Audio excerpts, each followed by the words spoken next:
Hi there, this is Rob Koblenz here. Just wanted to show you how to download tracks into Ableton and get it to where it looks like this in session view, so where you can hit the song 1, 2, and 1, 2, 3, it'll 4. do exactly like you see. It goes from the intro and do 4 bars of that and continue on down.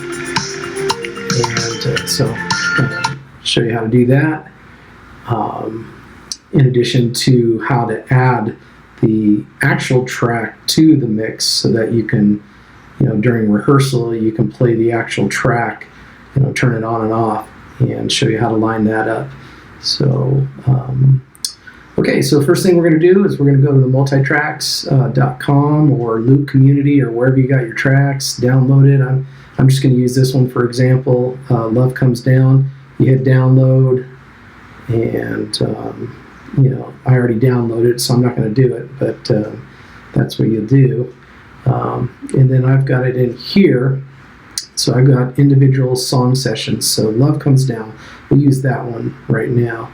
And when you get it, you'll so this is the one right here. That's the original one, but I've already made some adjustments. I've added Pro Presenter automation to it. So, so we're going to double click on this. As you see, I got this track in here. I hit play. All right, so you got the idea. And the way I did that is when I brought this audio track in, I changed this by going down here. You just right click on that and hit off. And that way you can move it, where you need to. So I usually take like the first instrument that I hear, like if it's drums or acoustic guitar, and I'll line up that track with that, and I'll just scroll in real big and line up the track that way. It's pretty simple to do. So we're going to cut these up here. So starting from this side, I'm just going to put this line here, hit Command E, that's cutting them.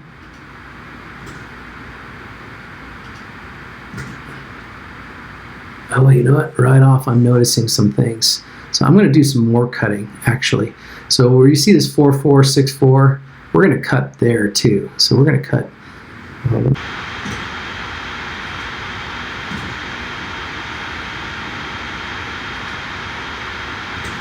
Okay.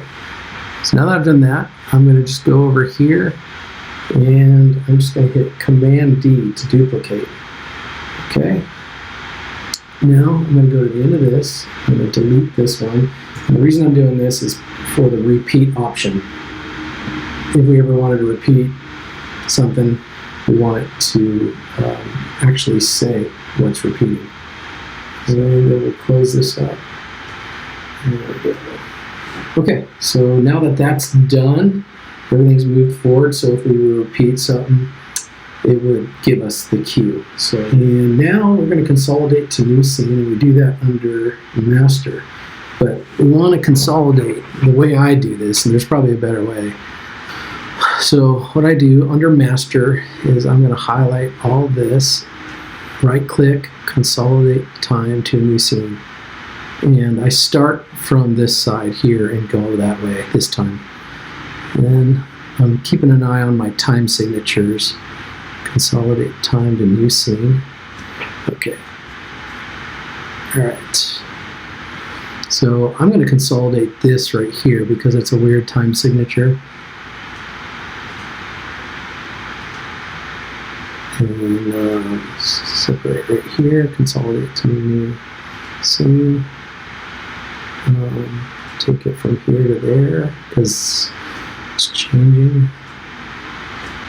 And if you get distracted, and someone pulls you away while you're doing this, and you don't remember where you left off, you can just go to here, to the other view. Oh, like right now, I've already forgotten if I've done this one or not. So let's do that. And I just count how many I've done. So 1, 2, 3, 4, 5, 6, 7, 8, 9, 10, 11. So I've done 11 so far. So if you get caught off. So 1, 2, 3, 4, 5, 6, 7, 8, 9, 10, 11. So I did do this one here.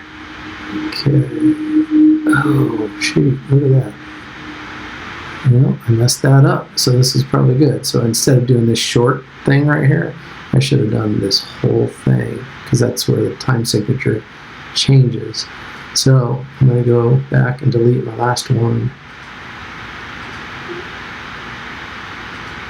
Okay, now let's go back.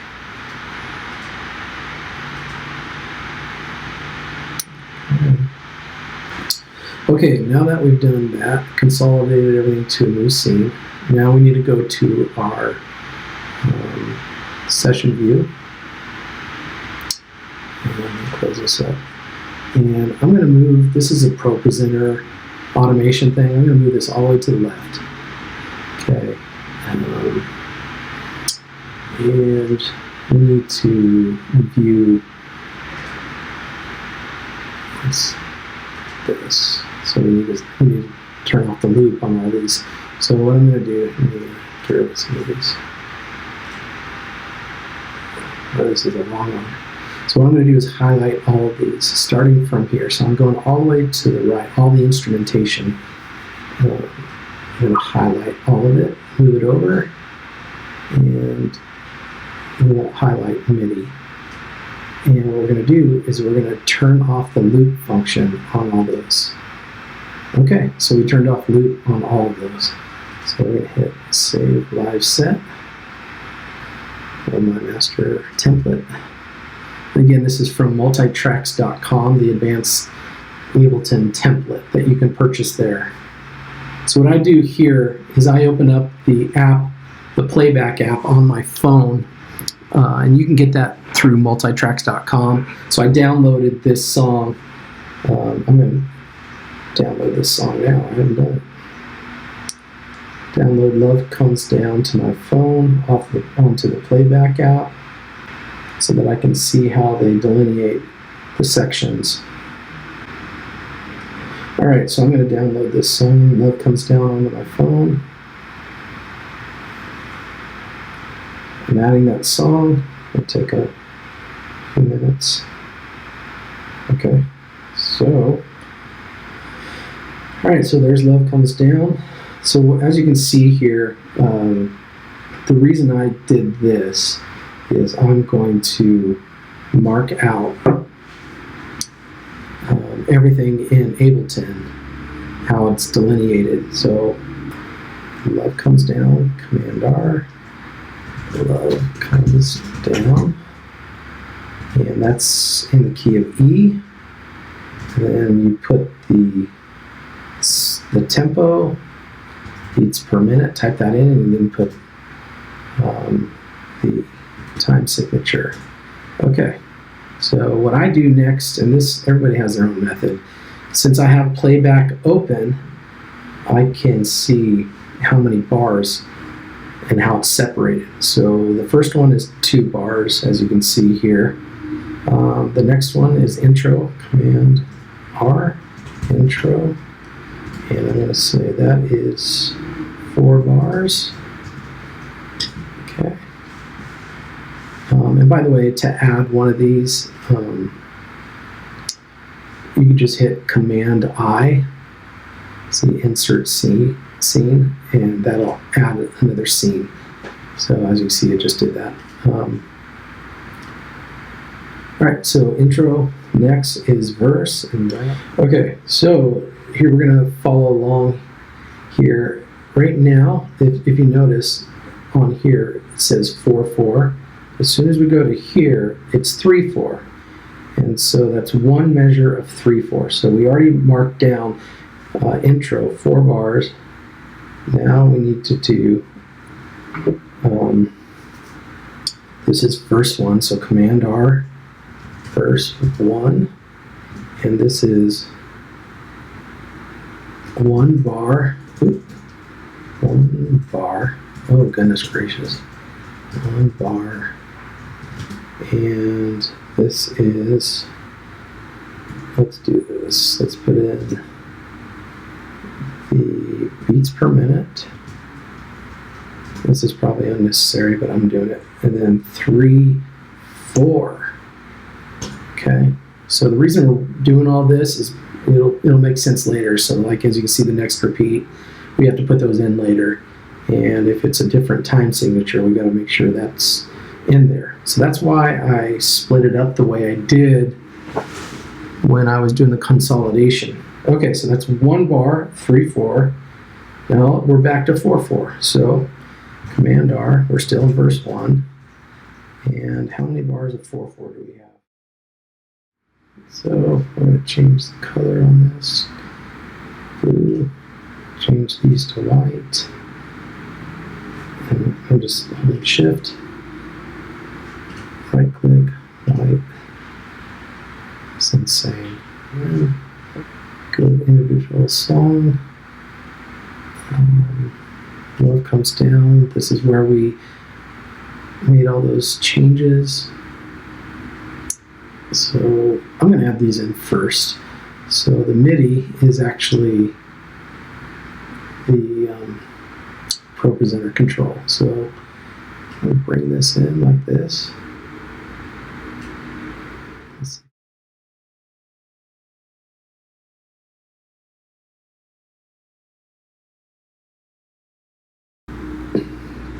Okay, so I went ahead and added everything in. I added all my next. I didn't want you to have to see all this, you know, the changes that I have. 4, 4, 3, 4, 6, 4, 2, 4.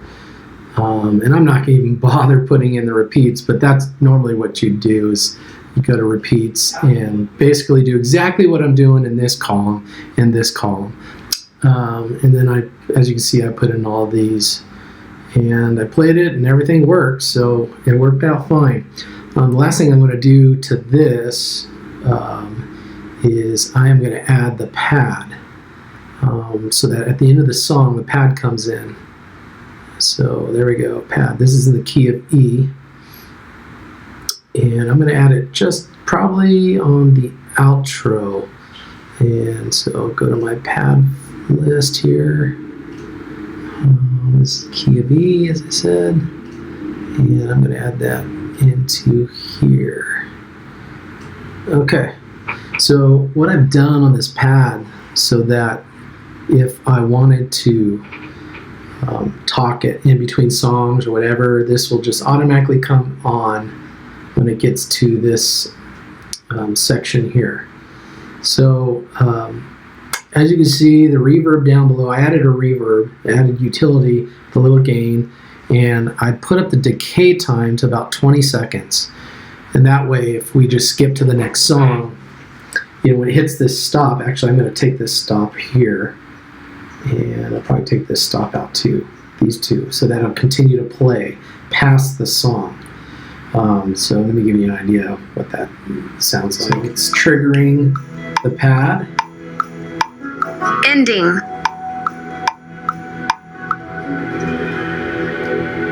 So you can hear the pad, and that'll just stay on. Now, if I was to, like on my MIDI pedal, if I was to click a different song, say, let's just click Amazing Grace. 1, 2. So you hear that 1. Fade, the way it faded, that's because of the decay time, so that it's not abrupt. But like I said, I'm not going to add in repeats. I got my Pro Presenter in there, my guide repeat. Again, I probably won't use the repeats. These are all the channels that I would record on, like our drum mics and etc. Guitars, we record these individual stems, and that's pretty much it.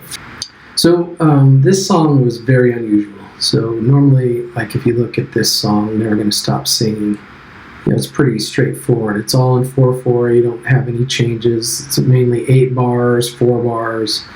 You know, it's a pretty straightforward song. This one, Love Comes Down, just different. But it was good that I gave this one as an example. When I'm done with all this, then I just I'll collect all and save.